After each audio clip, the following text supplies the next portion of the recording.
Primeiro, então, quem é o técnico do Guarani? Tony, a gente tá fechado, né? Nós já negociamos. Amanhã Hum. ocorre a apresentação. Pode Inclusive, agora informar, rapaz, estamos em reunião. se já vai E, apresentar uma amanhã, o que é que tem problema dizer agora, rapaz? Quem é o cara?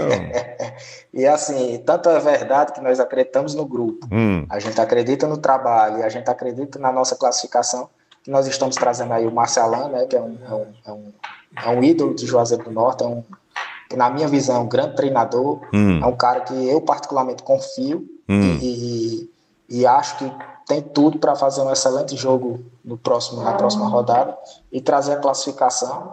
E é o que a gente tenta passar para o grupo, né? Agora são 4 finais, né? Uhum. Domingo é uma final, na quarta-feira tem as quartas de final, que é outra final. No domingo é a semifinal, que é outra final, e depois é o jogo da volta da semifinal, que é outra final. Agora nós temos 4 finais. O que passou, passou. Agora são 4 finais onde a gente não pode errar.